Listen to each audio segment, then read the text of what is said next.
It was just a black T-shirt, size medium, 100% cotton. On the front was a skeleton in a wetsuit crawling over the beach. He had an M16 in his hands and a knife on his belt. The skeleton was coming out of the surf, the dark waves crashing behind him. A seal trident was on the left breast of the T-shirt. The trident was the sole reason I got the T-shirt in the first place. I remember when it came in the mail. There was no way I could get a shirt like this from a store in the Alaskan village where I grew up. I put it on as soon as I opened it, and wore it practically every day. If that shirt was clean in the morning, I was wearing it. To everyone else, it was just a shirt I always wore. But to me, it represented my goal in life. Each time I wore it, the shirt renewed my quest to become a SEAL. I slid the shirt into my suitcase and finished packing the rest of my clothes, including a borrowed suit and dress shoes, and headed for the airstrip. I was on my way to a conference in Washington, D.C. for future military members. It was 1992, and to this day I don't know how I got invited, but it probably came from one of the many recruiters I'd talked with about being a SEAL. The airstrip was on the outskirts of the village, and it was our only lifeline to civilization, if you can call any town in Alaska that. The frontier lifestyle is why people move to Alaska. If you want convenience, stay in the lower 48. I watched the bush plane clear the trees at the far end of the strip and come in for a landing.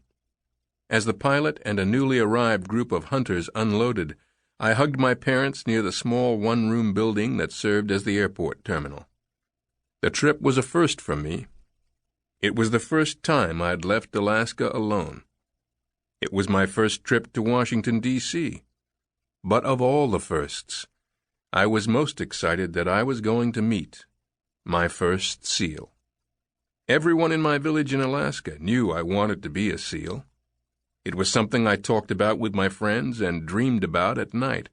I read every book I could find on the SEALs. I knew nothing of SEAL Team, copy redacted, until I read Rogue Warrior by Richard Marcinko. Demo Dick and Sharkman of the Delta were some of his nicknames. He operated in Vietnam and later started SEAL Team, copy redacted. Rogue Warrior tells the story of the creation of the unit.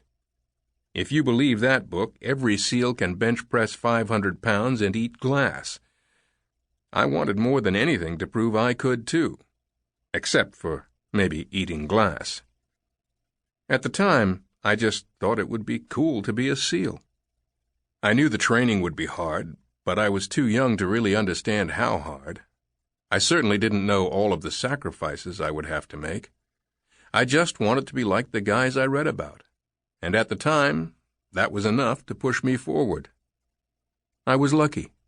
I figured out my purpose early on. I don't think I understood it at first, but from the moment I found out about SEALs, I knew that was my goal, because of the challenge.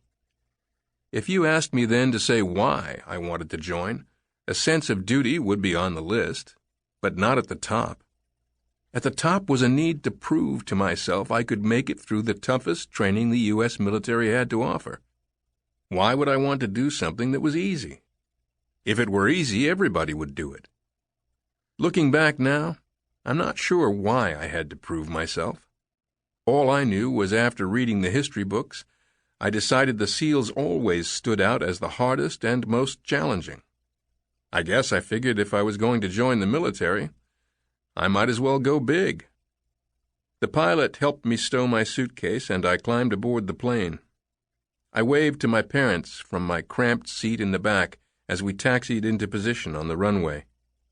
My family wasn't rich, but my parents offered to cover the airplane ticket, and 2 Army veterans from the village covered the remaining costs. At the airport in Anchorage, I pulled the itinerary for the trip out and went over it again.